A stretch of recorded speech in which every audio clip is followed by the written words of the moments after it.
सुल्तानपुर का बाजार सज चुका था। लोग सब्जियां और कपड़े खरीद रहे थे।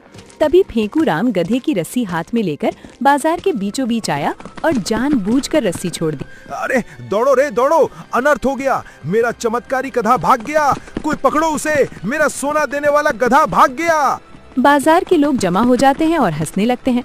तभी भीड़ को चीरते हुए बिरजू प्रवेश करता है। वो गधे को पकड़ लेता है।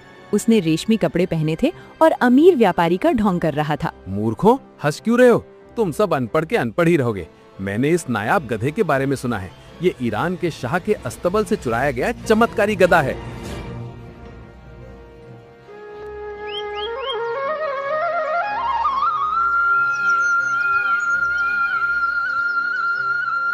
कहते हैं कि दुनिया में दो तरह के लोग होते हैं, एक वो जो मेहनत करके कमाते हैं और दूसरे वो जो मेहनत करने वालों की खाते हैं। अब ये कहानी दूसरे वाले लोगों की है। चारों ठग फेंकूराम, बिरजू, झपटू और लल्लन एक पुरानी बरगद के नीचे ऐसे मुंह लटकाए बैठे थे जैसे पूरे गांव का कर्जा इन्हीं के सर पर हो। अबे कोई तो ग्राहक ढूंढो रे, पेट में चूहे दौड़ रहे, चूना लगा के। धंधा एकदम ठप है भाई। आज तो किसी की जेब में ढेला भी नहीं है। आदमी चाहे कितना भी होशियार हो, जब जेब ही खाली हो तो क्या खाक चुराए गांठ खोल के। सोच रहा हूँ कल से खेती शुरू कर दूं। साधु बना, पंडित बना, पर पेट तो सूखी रोटी को भी तरस गया। भेस बदल के। अरे बिरजू भाई, मैं सोच रहा हूँ खेती कर ही रहे हो तो क्यों ना एक बार सोना उगा कर देख लिया जाए। चुप कर फेंकूं, तेरी गप्पों से पेट नहीं भरेगा। कोई ढंग का काम ढूंढो, नहीं तो कल से भीख मांगनी पड़ेगी। ये लोग अभी रोना रो ही रहे थे कि दूर से घसीटने और चीखने की आवाज आई। सबने देखा कि उनका मास्टरमाइंड पप्पू एक मरियल गधे को घसीटते हुए ला रहा था। अरे आ भी जा मेरे बाप, क्यों मेरी जान निकाल रहा है? आजा, तुझे आज सोने की थाली में देसी घी के लड्डू खिलाऊंगा। बस एक बार मेरे पीछे चल। पप्पू गधे की रस्सी पकड़कर पूरी ताकत से खींच रहा था। गधा पैर अड़ाए खड़ा था और जोर जोर से चिल्ला रहा था, ढेचू ढेचू। अबे पप्पू, ये क्या कबाड़ उठा लाया रे? घर में पहले ही 4 गधे बैठे हैं, इस 5वें भुखमरी के शिकार की क्या जरूरत थी? इसे देख के तो यमराज भी अपना रास्ता बदल ले, चूना लगा के। अरे लल्लन भाई, सही कह रहे हो। इसकी शक्ल तो मुझसे भी ज्यादा दुखी लग रही है। ऐसा लग रहा है जैसे इसकी बीवी मायके भाग गई हो और सारा दहेज भी साथ ले गई हो गांठ खोल के। पप्पू सच बता, किस जन्म का बदला ले रहा इस बेजुबान से? तुम सब के सब अकल के पैदल हो। ये गधा नहीं है, ये कुबेर का खजाना है। इसकी शक्ल देखो, ऐसा लग रहा है जैसे इसे अभी अभी जेल से रिहा किया गया हो गांठ खोल के। तुम सब अपनी खोपड़ी बंद रखो। ये मामूली गधा नहीं है, ये हमारी गरीबी मिटाएगा। ये तो खुद अपनी गरीबी नहीं मिटा पा रहा। इसकी पसलियां तो बाहर झारक रही हैं, झूठ बोल के। पप्पू ने चारों को पास बुलाया। उसने गधे के कान बंद किए, फिर चारों के कान में फुसफुसाने लगा।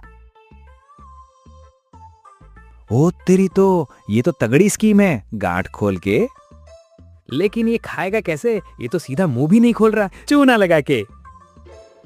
अब शुरू हुआ असली तमाशा। परात में आटा गूंथा गया। कहीं से सोने का इंतजाम करके पेड़ों में सोने के सिक्के डाले गए। बड़े बड़े पेड़े तैयार हो गए। अब बारी थी गधे के मुंह में डालने की, पर गधे ने भी कसम खा रखी थी कि जान दे दूंगा पर सिक्का नहीं निगलूंगा। पकड़ो रे पकड़ो, इसके दोनों कान पकड़ो। अबे मुंह खोल इसका। ये साला गधा या किसी ऊंट का जीजा मुंह ही नहीं खोल रहा है, चूना लगा के। मैं इसकी पूंछ मरोड़ता हूँ तो मुंह में पेड़ा ठूसो गांठ खोल के।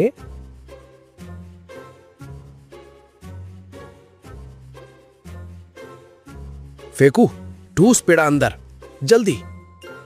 झपटू पूंछ मरोड़ता है। गधा दर्द से चिल्लाता है, ढेचू ढेचू। तभी फेंकूराम एक बड़ा सा पेड़ा उसके हलक में डाल देता है। खा बेटा खा, ये शाही पकवान है। राजा भोज भी तरसते इसके लिए, झूठ बोल के। गधे ने आव देखा न ताव। पेड़ा तो अंदर गया, पर उसने लल्लन के पैर पर अपना भारी खुर मार दिया।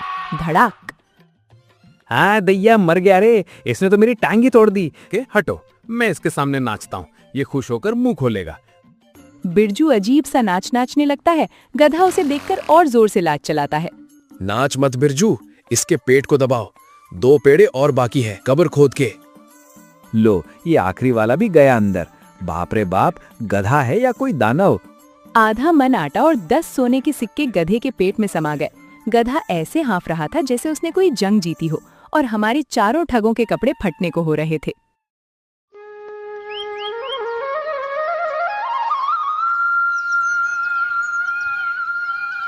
अगली सुबह सुल्तानपुर का बाजार सज चुका था। लोग सब्जियां और कपड़े खरीद रहे थे।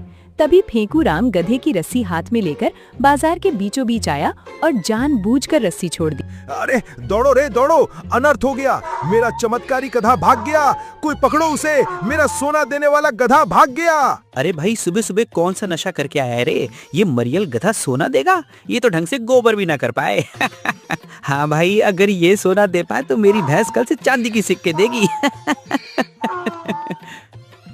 बाजार के लोग जमा हो जाते हैं और हंसने लगते हैं। तभी भीड़ को चीरते हुए बिरजू प्रवेश करता है। वो गधे को पकड़ लेता है। उसने रेशमी कपड़े पहने थे और अमीर व्यापारी का ढोंग कर रहा था। मूर्खों, हंस क्यों रहे हो? तुम सब अनपढ़ के अनपढ़ ही रहोगे। मैंने इस नायाब गधे के बारे में सुना है। ये ईरान के शाह के अस्तबल से चुराया गया चमत्कारी गधा है। भेस बदल के। बाजार में भीड़ इकट्ठी हो जाती है। सब गधे को बड़ी गौर से देख रहे थे।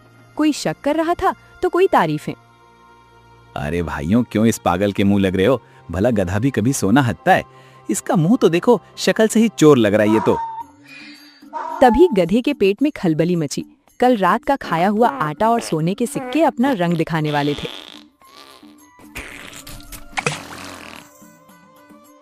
गधा गोबर करता है। फेंकू राम तुरंत एक लकड़ी निकालता है और नाटकीय अंदाज में गोबर को टटोलता है। लो भाई, देख लो अपनी आंखों से, ये निकला पहला सिक्का। ओ तेरी, सच में सोना निकला? रुको, अभी और है। ये निकला दूसरा सिक्का और ये देखो तीसरा। बाजार में हड़कंप मच जाता है। लोग एक दूसरे के ऊपर गिरने लगते हैं। अरे मेरी सुनो, मैं अपना चालू बैल और 2 बीघा खेत बेचने को तैयार हूँ। ये गधा मुझे दे दो। मैं अपनी बीवी के सारे गहने गिरवी रख दूंगा। ये गधा मेरा है। अरे ओ व्यापारी भाई, मैं अभी के अभी इसके लिए 40 सोने की मोहर देने को तैयार हूँ। बोलो, सौदा मंजूर है? चूना लगा के।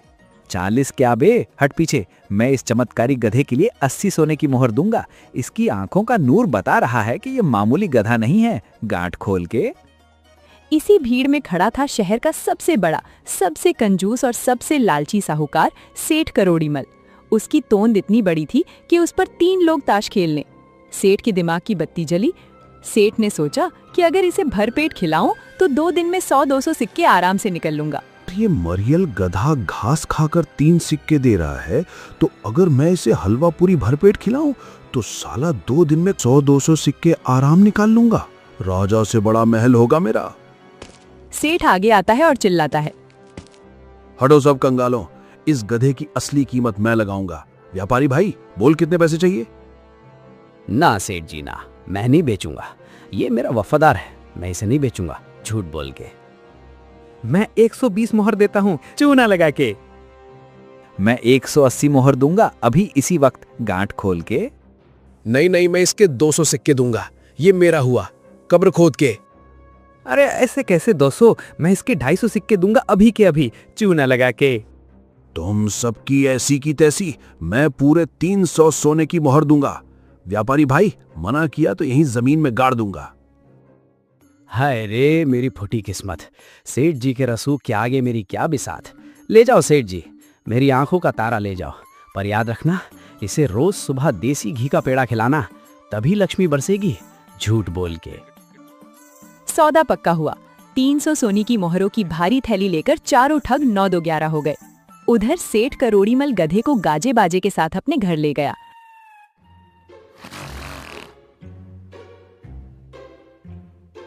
रात भर सेठ ने गधे को 5 किलो शुद्ध घी के बेड़े खिलाए।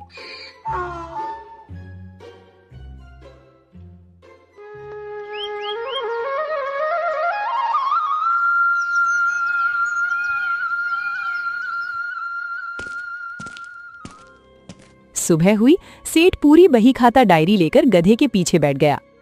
चल बेटा, निकाल लक्ष्मी, आज तो तिजोरी छोटी पड़ जाएगी।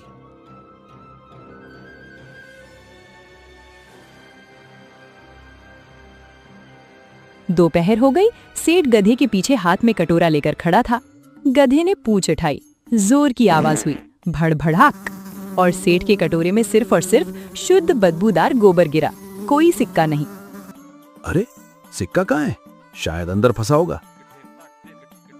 सेठ गधे के और करीब जाता है, वो गोबर में सिक्के ढूंढने लगता है।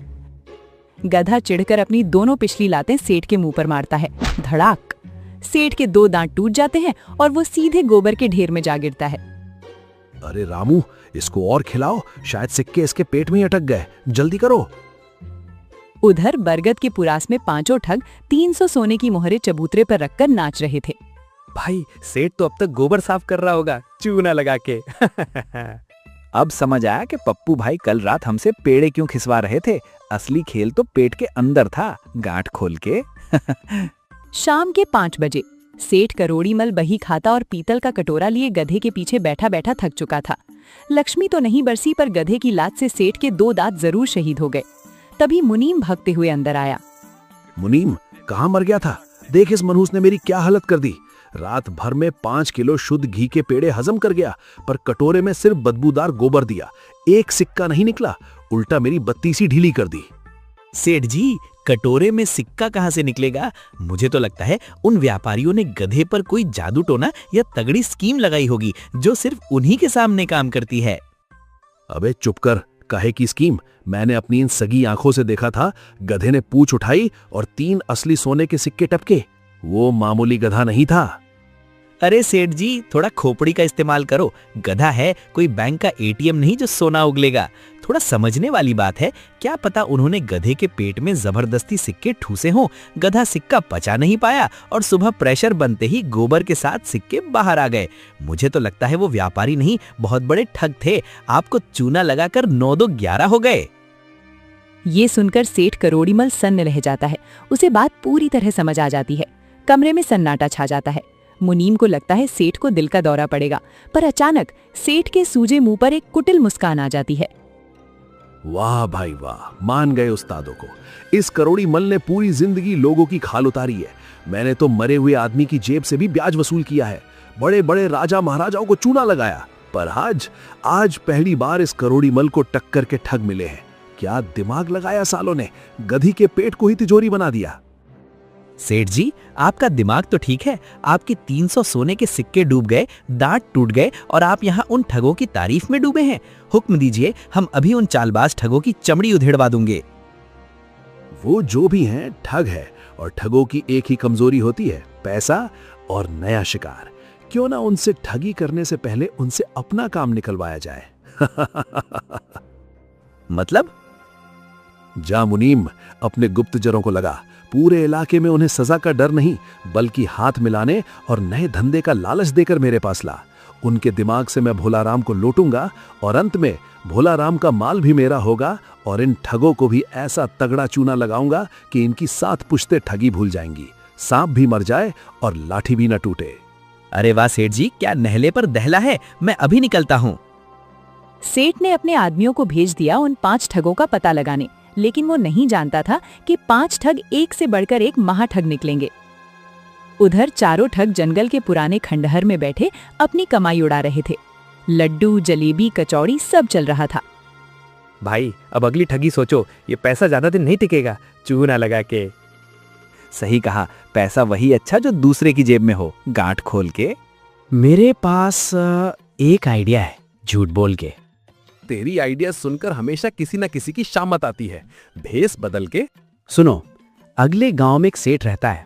उसके पास एक बूढ़ा घोड़ा है।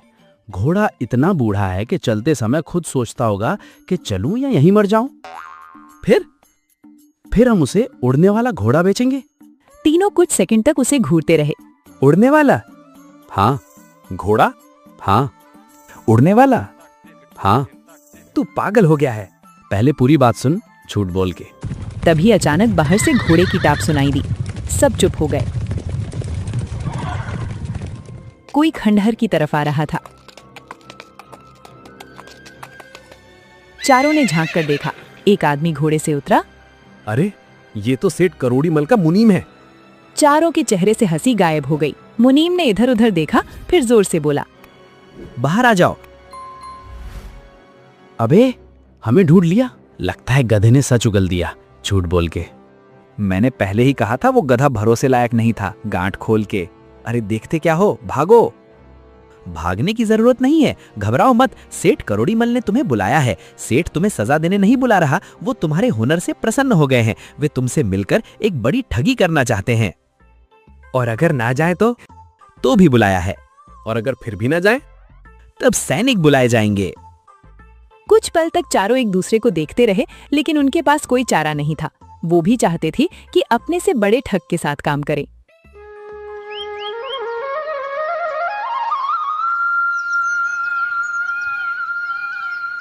अगले दिन सुबह सुबह पांचों ठग सेठ करोड़ीमल की हवेली पहुंचे। रास्ते भर उन्हें यही लग रहा था कि कहीं ये कोई जाल तो नहीं। आखिर उन्होंने उसी आदमी को ठगा था जिसके बारे में कहा जाता था कि वो मरे हुए आदमी की जेब से भी उधार निकाल ले। हवेली के अंदर पहुंचते ही चारों की आंखें फैल गईं। लेकिन सबसे अजीब बात, सेठ करोड़ीमल के पीछे वही गधा खड़ा था। और गधा चारों को देखकर ऐसा घूर रहा था जैसे पुराना हिसाब बराबर करना चाहता हो। अरे वाह, लगता है इसने हमें पहचान लिया झूठ बोल के। पहचानता क्यों नहीं, हमने ही तो इसे जबरदस्ती सिक्के खिलाए थे गांठ खोल के। मुझे तो डर लग रहा है कहीं ये गवाही ना दे दे चूना लगा के। अगर गधे गवाही देने लग गए तो हमारा धंधा बंद हो जाएगा। भेस बदल के। सेठ करोड़ीमल मुस्कुराया, लेकिन वो मुस्कान दोस्ती वाली नहीं थी। वो वैसी मुस्कान थी जो बिल्ली चूहे को देखकर देती है। तो तुम लोग वही हो जिन्होंने मुझे सोना हगने वाला गधा बेचा था? कौन सा गधा? हम तो साधारण व्यापारी हैं, झूठ बोल के। अच्छा, और ये सिक्का क्या खुद चलकर उसके पेट में गया था? चारों एक दूसरे का मुंह देखने लगे। घबराओ मत, अगर मैं बदला लेना चाहता तो तुम लोग अभी तक जेल जैसी किसी जगह में होते। मैं तुम्हें इसलिए बुलाया हूं क्योंकि तुम में हुनर है। तो फिर काम क्या है चूना लगा के? काम बड़ा है, बहुत बड़ा। सेठ करोड़ीमल ने हाथ ताली की तरह बजाया। एक नौकर अंदर आया और एक बूढ़ा दुबला पतला बंदर लेकर खड़ा हो गया। बंदर इतना बूढ़ा था कि उसे देखकर लगता था कि वो खुद अपने अंतिम संस्कार की तैयारी कर चुका है। ये बंदर है या इतिहास? गांठ खोल के। इसकी तो आधी उम्र यादों में निकल रही होगी। भेस बदल के। यही हमारा अगला सोने का अंडा है। मतलब? इसे हमें खजाना खोजने वाला बंदर बनाना है। कुछ सेकंड तक पूरा शांत रहा। गधे वाला खेल समझ में आता था, लेकिन खजाना खोजने वाला बंदर चूना लगा के। ये तो कुछ ज्यादा नहीं हो गया गांठ खोल के? अकल के अंधो, स्कीम सुनो। हमारा शिकार है सुल्तानपुर का सबसे बड़ा और सबसे अंधविश्वासी जमींदार सेठ भोलाराम। भोलाराम को जमीन में दबे खजाने ढूंढने का पागलपन है। हम इस बंदर को चमत्कारी खजाना ढूंढने वाला बंदर बनाकर बेचेंगे। स्कीम तो तगड़ी है सेठ जी, पर यह बंदर खजाना ढूंढेगा कैसे? इसे क्या पता कि सोना कहां है? वही तो असली खेल है। हम सब मिलकर आज रात को ही गांव के मैदान में 5 अलग अलग जगहों पर मेरे खजाने से 5-5 सोने की थैलियां व मोहरे जमीन में गाड़ देंगे। इस बंदर को पहले से पता होगा, जहां हम बताएंगे वहां खोदना है। सुबह जब भीड़ के सामने ये बंदर मिट्टी सूंघ कर सोना निकालेगा तो भोलाराम की आंखें फटी की फटी रह जाएंगी। वाह सेठ जी, क्या दिमाग पाया है। भोलाराम तो सोचेगा कि बंदर के पास दिव्य दृष्टि है चूना लगा के। यही नहीं, तुम पांचों को सुबह बाजार में नकली सेठ और अमीर व्यापारी बनना होगा। जैसे ही बंदर पहला सिक्का निकाले, तुम लोग बोली बढ़ाना शुरू कर देना। कोई 500 मोहर बोलेगा तो कोई 800, ताकि भोलाराम जोश में आकर अपनी पूरी जायदाद दांव पे लगा दे। समझ गए? बिल्कुल सेठ जी, नकली सेठ बनना तो हमारा खानदानी पेशा है गांठ खोल के। प्लान के मुताबिक आधी रात को सेठ करोड़ीमल और हमारे पांचों शूरवीर चुपचाप मैदान में पहुंचे। सेठ ने अपनी तिजोरी से भारी भरकम सोने की मोहरें निकाली और 5 अलग अलग गड्ढों में पबा दी, ताकि सुबह सबूत दिखाया जा सके। काम खत्म करके सेठ तो चैन की नींद सोने अपनी हवेली चला गया और ये पांचों अपने पुराने बरगद के नीचे आकर लेट गए। पर ठगों की खोपड़ी कभी सोती नहीं है। रात का समय था। बरगद के नीचे पांचों ठग सो रहे थे। अचानक पप्पू की आंख खुलती है। वो चारों को हिलाकर उठाता है। अबे उठो, ओए फेकू, झपटू, लल्लन, बिरजू, उठो सालो, किस्मत पुकार रही है। क्या है बे पप्पू, सुबह चूना लगाने जाना है, सोने दे चूना लगा के। अबे काहे का चूना और काहे का बंदर, तुम सब सच में अकल के पैदल हो। वो सेठ करोड़ीमल सुबह बंदर के चक्कर में हमें पुलिस के हवाले भी कर सकता है। क्यों ना हम नहले पर दहला मारे। कैसा नहले पर दहला भाई, साफ साफ बोल गांठ खोल के। अरे मूर्खों, सेठ ने अभी अभी हमारे सामने 5 जगहों पर असली सोने की मोहरें दबाई हैं। वो खजाना वहां सुबह तक सेठ का है। अगर हम अभी जाकर उसे निकाल लें तो वो हमारा है। बंदर वाला आइडिया काम करे ना करे, ये 5 सोने की थैलियों और मोहरें तो पक्की हैं। ओ तेरी की, पप्पू भाई मान गए तुम्हारी खोपड़ी को। सेठ सुबह बंदर लेकर ढूंढता रह जाएगा और वहां सिर्फ मिट्टी मिलेगी। तो फिर देर किस बात की? चलो अभी के अभी सारा माल साफ करते हैं और इस गांव से 9 2 11 होते हैं, झूठ बोल के। रात के ठीक 2 बजे थे, लेकिन यहाँ मैदान में हमारे 5 शूरवीर हाथों में कुदाल और फावड़ा लिए ऐसे घूम रहे थे। अबे पप्पू भाई, मुझे तो दूर झाड़ियों में कोई खड़ा दिख रहा है। कहीं सेठ के लट्ठे तो नहीं घूम रहे? अगर पकड़े गए ना तो सुबह का सूरज सिर्फ जेल की सलाखों से दिखेगा, चूना लगा के। अबे चुप कर डरपोक, वो लठैत नहीं सूखा हुआ पेड़ है। अपनी फटी आंखों को थोड़ा आराम दे और गड्ढा ढूंढ। जितना जल्दी माल निकलेगा उतनी जल्दी भागेंगे, गांठ खोल के। आवाज नीचे। मिल गया पहला गड्ढा। यहीं साले मोटे सेठ ने शाम को अपने मखमली हाथों से सोने की थैली दबाई थी। फेकू, निकाल कुदाल। फेकूराम और बिरजू फटाफट मिट्टी खोदने लगते हैं। जल्दी करो, अभी 4 जगह और बाकी है। मोहरे थैली में डालो और फेकू, अपना सीक्रेट हथियार निकालो। सीक्रेट हथियार? ये फेकू अपनी जेब में क्या छुपा कर लाया रे? ये है हमारा एंटी गोल्ड बम। सुबह जब सेठ का वो चमत्कारी बंदर यहाँ आके सोना ढूंढने के लिए मिट्टी सूंघेगा तो उसे सोने की गंध नहीं, सीधे केले का स्वाद मिलेगा। वाह रे फेंकू, तेरी खोपड़ी को तो तोपों की सलामी देनी चाहिए। बंदर खजाना छोड़कर केला छिलने लगेगा, गांठ खोल के। हंसो मत बे, अगले गड्ढे पर चलो। 5 भागकर दूसरे, तीसरे और चौथे गड्ढे पर जाते हैं। खटाखट मिट्टी खोदी जाती है, सोने की मोहरें निकाली जाती हैं और फेकूराम हर गड्ढे में पूरी वफादारी से एक एक दफनाया जाता है। अरे भाई, इस आखिरी गड्ढे में तो कुछ ज्यादा ही माल दबाया सेठ ने। ये थैली तो बहुत भारी है, चूना लगा के। अबे जल्दी खींच, सुबह होने वाली है, चिड़ियां चहकने लगी हैं। 5 मिलकर आखिरी थैली बाहर खींचते हैं। पूरी थैली और सोने की मोहरें और सिक्के उनके हाथ में आ चुके थे। लो सेठ जी, तुम्हारी स्कीम का तो हमने रायता बना दिया। सुबह जब आप जमींदार भोलाराम को लेकर आओगे तो बंदर सोना नहीं, सीधे केला मारेगा, झूठ बोल के। चलो भाई, अब इस सुल्तानपुर को आखिरी राम राम बोलने का वक्त आ गया है। इस सोने की पोटली को छुपाओ और यहाँ से सीधे जंगल के रास्ते दूसरे राज्य भागो। सेठ करोड़ीमल की छाती पर मूंग दलकर 5 ठगों ने पूरी 5 थैलियों सोने की मोहरों का खजाना साफ कर दिया। गड्ढों में सोने की जगह सिर्फ केले बचे थे और इन ठगों के दिमाग में अमीर होने के हसीन सपने। पर इन्हें क्या पता था कि अगली सुबह इनकी किस्मत में सोने के महल नहीं, बल्कि एक बुढ़िया की खौलती हुई गरम खीर लिखी थी।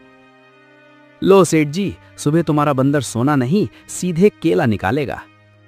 सोना हाथ में आते ही 5 ठगों के पैर जमीन पर टिक नहीं रहे थे। वो रात भर जंगलों और कांटों के रास्ते भागते रहे।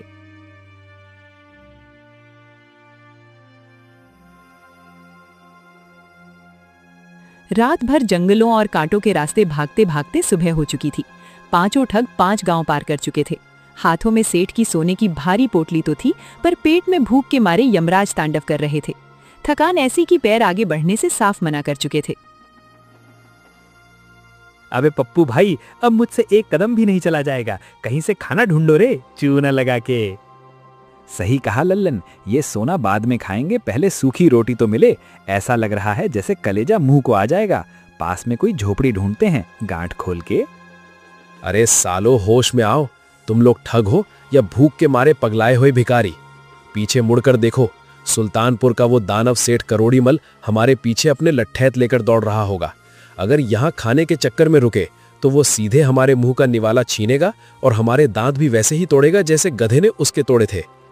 पप्पू भाई की बात में दम है, जान बची तो लाखों पाए। अरे बिरजू भाई, भागेंगे तो तब जब पैरों में जान होगी, झूठ बोल के। चुप कर फेकू। पप्पू भाई, थोड़ा रहम करो। सामने देखो, उस झाड़ी के पार एक झोपड़ी से धुआं निकल रहा है। पक्का वहां कुछ पकड़ा है। माल साफ करते हैं, पेट भरते हैं और फिर हवा हो जाते हैं। धिक्कार है तुम सबकी खोपड़ी पर साला भूख मुझे भी तगड़ी लगी है। ठीक है, चलो, लेकिन याद रहे, चुपचाप अंदर घुसना है, खाना चुराना है और तुरंत निकलना है। कोई होशियारी नहीं। सोने के लालच पर आखिर पेट की भूख भारी पड़ गई। 5 ठग दबे पांव उस अकेली झोपड़ी की तरफ बढ़ने लगे, जहां चूल्हे पर बुढ़िया की गरम गरम चावल की फीकी खीर उनका इंतजार कर रही थी। इन्हें नहीं पता था कि ये खीर उनका पेट नहीं भरेगी, बल्कि इनका काल बनेगी। कई दिनों तक भूखे रहने के बाद बुढ़िया को आज बड़ी मुश्किल से बाजार से थोड़े से चावल मिले थे, जिसकी वो चूल्हे पर खीर बना रही थी। हे ऊपर वाले, बस अब और इम्तिहान मत ले मेरा। क्या गरीबों की पुकार तेरे कानों तक नहीं पहुंचती? पूरी जिंदगी मांग मांग कर काट दी, पर इस बुढ़ापे में अब और लाठी नहीं उठती। पैर जवाब दे चुके हैं, तू मेरी सुनता क्यों नहीं? इससे अच्छा तो मुझे अपने पास बुला ले, इस नर्क की जिंदगी से तो मुक्ति मिले। धड़ाम! वो भूख की वजह से खीर बनाते बनाते चक्कर खाकर वहीं गिर गई। उसका एक हाथ खुला हुआ आसमान की तरफ फैला था। ओ भाई साहब, क्या खुशबू है, और ये बुढ़िया तो सोई हुई है चूना लगा के। पांचों मिलकर पतीले की गरम गरम खीर पर टूट पड़ते हैं और पल भर में साफ कर देते हैं। खाते खाते बिरजू की नजर कोने में रखी एक पुरानी लकड़ी की तिजोरी पर पड़ती है। के अरे देखो, बुढ़िया की तिजोरी खुली है। लगता है किस्मत आज पूरी मेहरबान है। छोड़ना मत भाई, जो सामने आए साफ कर लो गांठ खोल के। लेकिन तिजोरी एकदम खाली होती है। जब वो वापस मुड़ने लगते हैं तो फेंकू रुक जाता है और सोती हुई बुढ़िया को देखता है, जिसका हाथ खुला हुआ था। यार एक बात बताओ, हम ठग जरूर हैं पर बेईमान नहीं है। इस बेबे की वजह से हमारा पेट भरा है।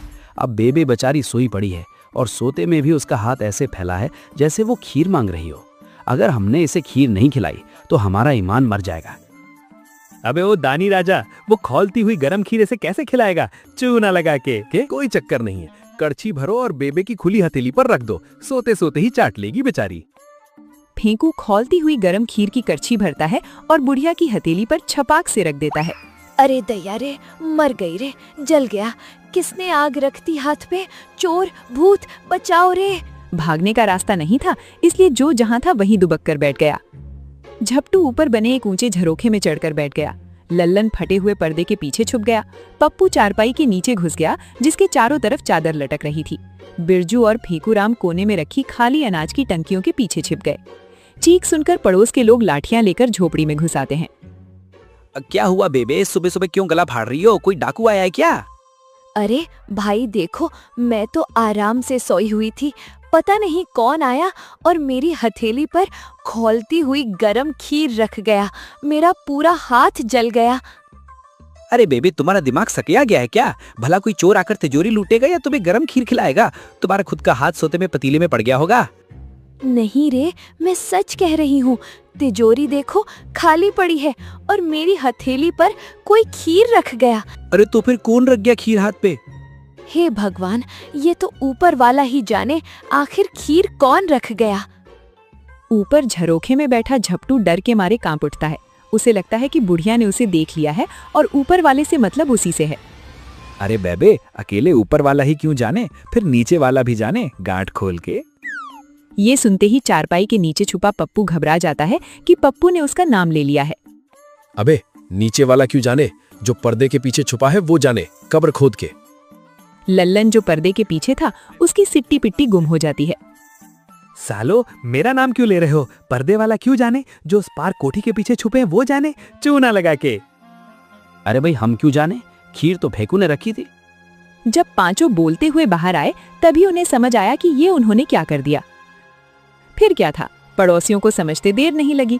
गांव वाले लाठियां और डंडे निकाल लेते हैं। पांचों ठगों की ऐसी मरम्मत होती है कि सुल्तानपुर के बाजार की याद ताजा हो जाती है। पांचों ठग अपनी जान बचाने के लिए हड़बड़ाहट में सोने की थैलियां, 300 सिक्के और मोहरे वहीं जमीन पर छोड़ते हैं और झोपड़ी का दरवाजा खोलकर सीधे जंगल की तरफ सिर पर पैर रखकर भागते हैं। अबे लल्लन, पोटली तो वहीं छूट गई गांठ खोल के। पोटली छोड़, पीछे लाठियां आ रही हैं, भाग। भागो रे भाई, सोना गया तेल लेने, पहले जान बचाओ चूना लगा के। गांव वाले उनके पीछे थोड़ी दूर दौड़ते हैं, पर ठग घने जंगल में गायब हो जाते हैं। झोपड़ी के अंदर बुढ़िया जमीन पर गिरी हुई भारी पोटली को उठाती है। जैसे ही वो इसकी गांठ खोलती है, अंदर से चमक चमाती हुई सोने की मोहरें, थैलियां, 300 सिक्के फर्श पर बिखर जाते हैं। ओह मेरे भगवान, ये क्या है? इतना सोना? मैंने तो जिंदगी में कभी चांदी का सिक्का नहीं देखा। हे ऊपर वाले, तू सच में सब देखता है। आज तक मैंने तुझसे सिर्फ बासी सूखी रोटी मांगी थी, पर तूने तो मुझे राजा बना दिया। तेरा लाख लाख शुक्रिया। उधर जंगल के बीचों बीच पांचों ठग एक पेड़ के नीचे फटे कपड़ों और सूजी हुई टांगों के साथ ढह गए। न पेट में खीर गई, न हाथ में सोना बचा, सिर्फ पछतावा और दर्द बाकी था। पांचों ठग हाँफ रहे थे। लल्लन गुस्से में फेंकू राम को घूरता है। सब इस फेंकू की वजह से हुआ है। साले ने कहा था शाही पकवान है, खुद तो फंसा ही, हमें भी सड़क पर ले आया चूना लगा के। अबे मैं अकेला क्यों फंसता? खीर तो तुम सबने भी दबाकर खाई थी ना। और वो ऊपर वाले की बात सुनकर खुद खिड़की से बाहर कौन कूदा था झूठ बोल के? अरे लड़ना बंद करो, हमें उस बुढ़िया के घर जाना ही नहीं चाहिए था।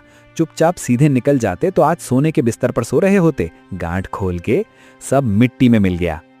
सही कहा भाई, किस्मती खराब है, भेस बदलने का मौका भी नहीं मिला। भेस बदल के सिर्फ लाठियां मिली हैं। सेठ जी, अनर्थ हो गया। वो पांचों ठग गायब हैं। मुझे लगता है वो हमें धोखा देकर भाग गए।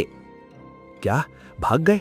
मुनीम जल्दी चल मैदान की तरफ। मेरा वो खजाना जो हमने रात को गाड़ा था उसे देख। सेठ और मुनीम भागकर मैदान के गड्ढों के पास पहुंचते हैं। सेठ पागलों की तरह पहला गड्ढा। अरे मेरा सोना कहाँ गया? ये केला किसने बोया? सेठ जी, यहाँ भी केला है और यहाँ भी केला है। वो साले रात को ही हमारा असली सोना निकाल ले गए और उसकी जगह यहाँ केले दफना गए। हाय रे, लुट गया, बर्बाद हो गया। मैंने पूरी जिंदगी लोगों को ठगा, पर आज मुझे समझ आया वो मेरे बराबर के ठग नहीं थे, वो तो मेरे भी बाप थे, महा ठग थे। अरे भाइयों, अब क्या होगा? कहाँ जाएंगे हम झूठ बोल के? चुप करो सालो, हम दूसरों को चूना लगाते थे, आज किस्मत ने हमें ऐसा चूना लगाया है कि स्वाद जिंदगी भर याद रहेगा। अरे भाई लोगों, मैं क्या कहता हूँ, हमारे पास अभी भी एक रास्ता है। हम वापस जाएंगे और सेठ को बोल देंगे सोना हमने नहीं चुराया, कब्र खोद के। भाई ये तुम क्या बोल रहे हो? वापस जाना मौत के मुंह में जाने जैसा है, भेस बदल के। अरे मेरे पास एक धांसू आइडिया है, तुम बस मेरे पीछे चलो। भाई खेल खत्म और पैसा हजम। जो सेठ करोड़ीमल सुल्तानपुर का सबसे अमीर और घमंडी आदमी था, वो रातों रात पाई पाई के लिए कंगाल हो गया। और उधर जो बुढ़िया गांव की सबसे गरीब भिखारिन थी, वो भगवान की कृपा और इन ठगों की बेवकूफी की बदौलत रातों रात गांव की सबसे अमीर मालकिन बन गई। कहते हैं ना, जैसी करनी वैसी भरनी। दूसरों के लिए गड्ढा खोदने वाले सेठ को खुद गड्ढे का केला मिला और दूसरों की जेब काटने वाले ठगों के हाथ सिर्फ पछतावा आया। इसी का नाम है जिंदगी। और दोस्तों, कमेंट में जरूर बताएं कहानी आपको कैसी लगी।